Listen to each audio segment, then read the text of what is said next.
If you have been paying attention to the video title, I am fairly certain that you understand the meaning behind the term augment. They are something that you physically slot into your weapons or warframe, costing a mod slot in the process. And they are typically categorized into 1. Weapon augments, for example, Sentient Surge.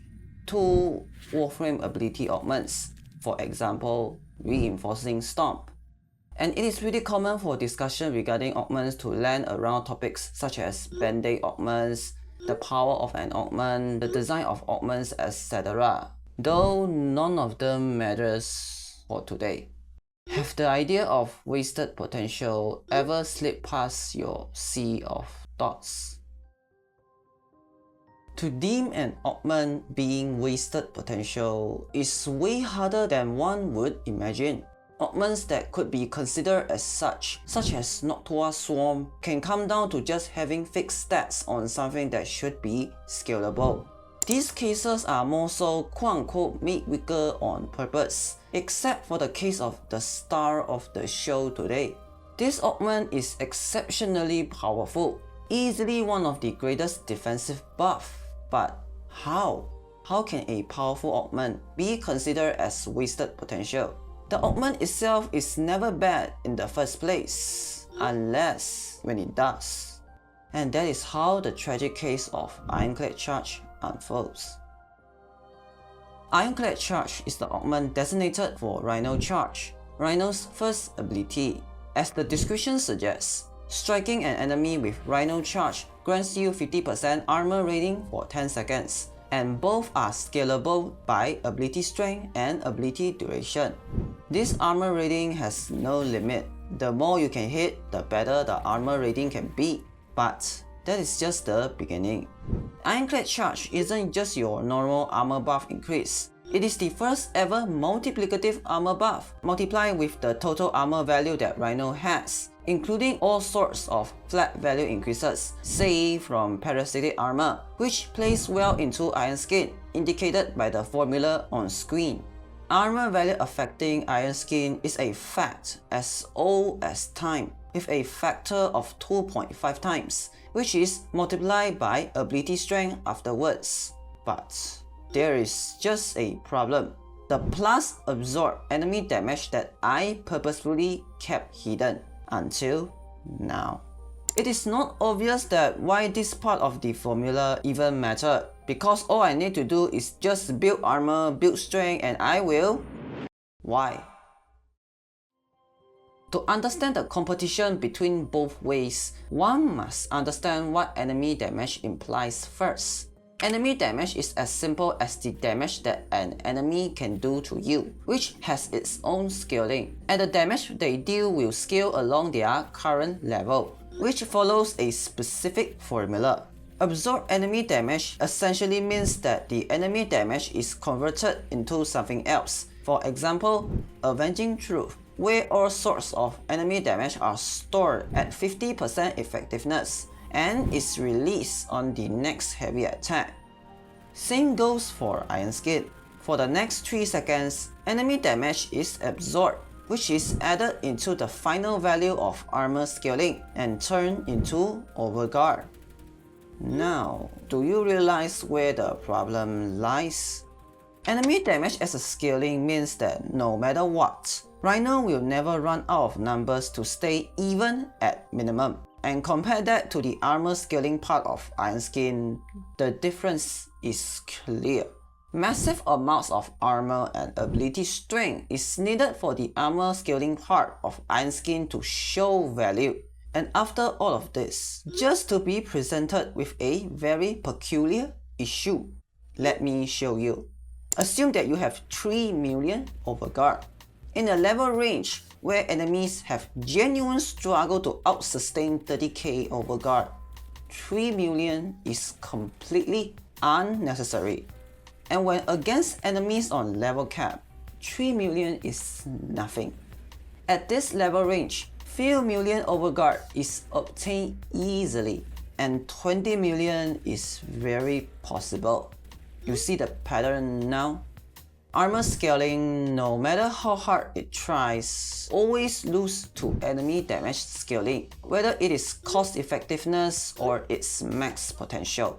Armor just doesn't interact with this absorbed damage, aka the strongest part of Iron Skin, and inevitably, it affects Ironclad Charge. If you look at this in a vacuum, Ironclad Charge is easily a SS tier augment, easily the most disgusting augment ever created. The idea of an uncapped, multiplicative armor buff is an unimaginable boost to a frame's effective health points, even for those who naturally lacks in armor value, let alone those who specialize in armor tanking.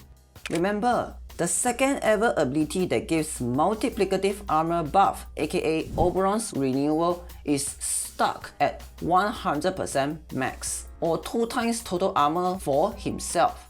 Rhino on the other hand, strike 20 enemies with Rhino Charge, 3000% is nothing.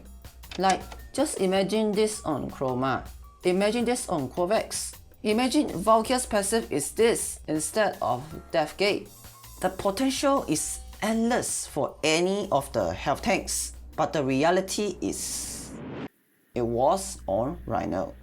A frame when played at the highest level of efficiency never considered about opting for any sort of armor. A sense of realization always hit the hardest, knowing that such a powerful augment is bound to be left rotten alone. Only despair will understand. That is life, I suppose.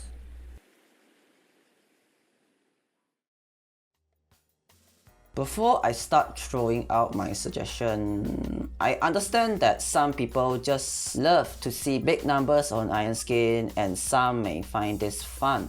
I don't want to ruin someone's fun by killing Iron Skin Maxim builds completely, just because the authority, aka me, find it impractical. I would like to keep this intact, but still make armor truly meaningful to Rhino, regardless of your mastery.